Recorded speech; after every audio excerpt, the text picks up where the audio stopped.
Du fin fond du Nigeria jusqu'aux scènes de Coachella, CKay est l'un des artistes de cette nouvelle génération qui peut emmener l'afrobeat sur le toit du monde. Et oui, car depuis quelques mois maintenant, ses mélodies ne cessent d'envoûter les gens. Wesh l'équipe, bienvenue sur Black Culture et comme vous l'aurez compris, aujourd'hui nous allons parler de la révélation musicale de l'année 2021, CKay. Générique.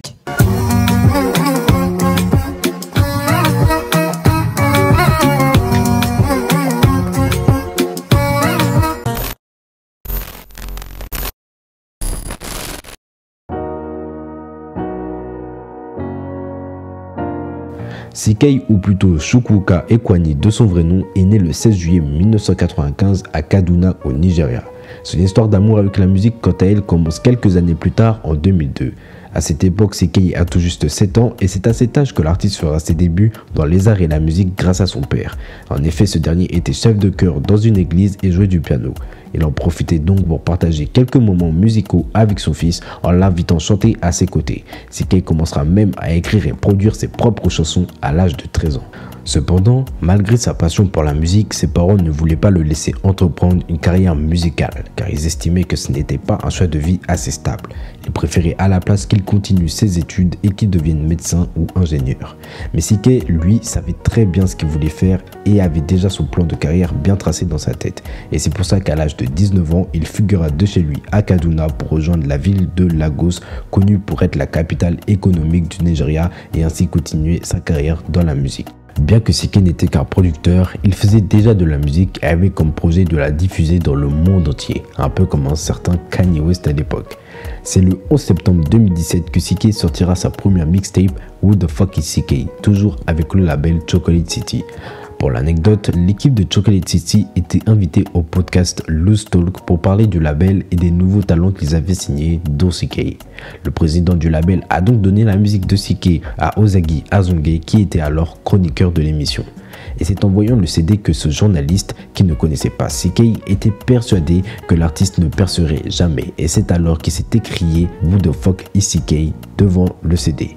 Il choisira donc cette phrase maintenant devenue culte pour le nom de sa première mixtape qui va le révéler aux yeux du Nigeria.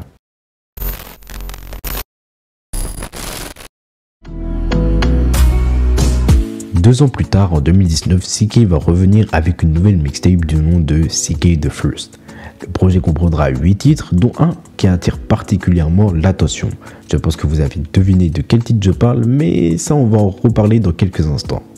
À sa sortie, la mixtape est validée par tout le monde et sera vite considérée comme un des meilleurs projets afrobeat de l'année aux côtés de Rema et sa mixtape éponyme. La mixtape CKay the First sera portée par 2 singles qui passeront en radio. Way avec DJ Lambo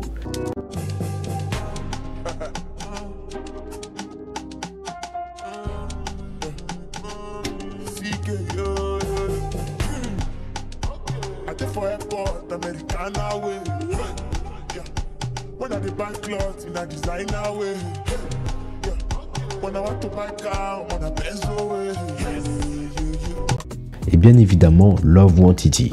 Étant devenu un single majeur dans tout le Nigeria, CKay décidera en février 2020 de sortir un remix avec Joey Boy et Kwame Eugene. La sortie de ce remix juste avant le confinement va permettre au son d'exploser sur TikTok et d'être repris par des millions de vidéos. En 3 mois seulement, le morceau va atteindre la première place des sons les plus streamés de YouTube et l'a séquestré pendant 8 semaines. Du côté du Billboard Hot 100, Love Wantiti atteindra la 26e place du classement et y passera 29 semaines. Billboard a d'ailleurs récemment lancé un nouveau classement appelé Billboard US Afrobeat Songs qui regroupe et classe les morceaux afrobeat les plus écoutés aux États-Unis. Et par tout hasard, devinez qui domine ce classement?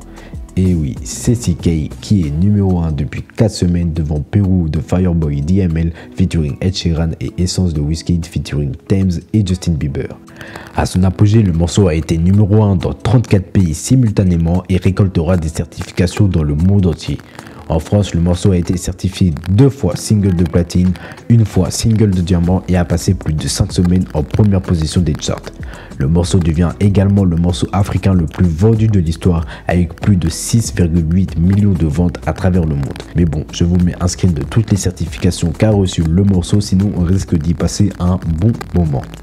Après le succès international de Love Quantity, CK quittera le label Chocolate City pour rejoindre Atlantic Records, label qui abritait déjà les plus grandes stars de la musique telles que Bruno Mars, Burna Boy, Cardi B, Roddy Ricch, Kehlani et beaucoup d'autres. Sur ce label, il sortira sa troisième mixtape Boyfriend le 14 février 2021. La mixtape de 7 morceaux confirmera l'ascension du prodige nigérian sur la scène mondiale de l'afrobeat. Porté par les singles Felony, Skoin et JJ The Wine, Boyfriend débutera en première place du top album Apple Music et finira dans le top 5 des projets afrobeats les plus streamés de l'année 2021 sur Spotify. Il continuera son ascension avec le morceau Emiliana qui connaîtra également un vrai succès. CK arrive à se faire une place de choix sur la scène musicale nigériane car sa musique se différencie des autres artistes afrobeats. La musique de CK est en réalité plus que du simple afrobeat. C'est un mélange de R&B, de pop, d'afrobeat et de dancehall et c'est cette grande diversité dans ses productions et sa manière de poser qui font sa marque de fabrique. Il fait partie des artistes qui ont réussi à créer leur propre sonorité comme Travis Scott ou The Weeknd l'ont fait. En effet, aujourd'hui, dès qu'un morceau de CK passe, vous savez qu'il s'agit de CK et pas d'un son de Burna Boy, Rema ou Davido et ce grâce à la singularité de sa musique. Voilà l'équipe, si vous ne connaissiez pas CK, j'espère que vous l'avez découvert ou que vous avez appris des choses sur lui. Si vous voulez continuer votre découverte de l'artiste, Black Culture a créé une playlist spéciale CK qui regroupe les meilleurs sons de sa discographie. La playlist est disponible sur Spotify, YouTube et Deezer, tous les liens sont dans la description. Mais à part ça, j'ai une petite question pour vous l'équipe. Est-ce que vous pensez que CK peut devenir une icône de la musique africaine comme Burna Boy ou Wizkid l'ont fait et peut-être même les dépasser, on ne sait pas. Dites-moi votre avis en commentaire, ça m'intéresse.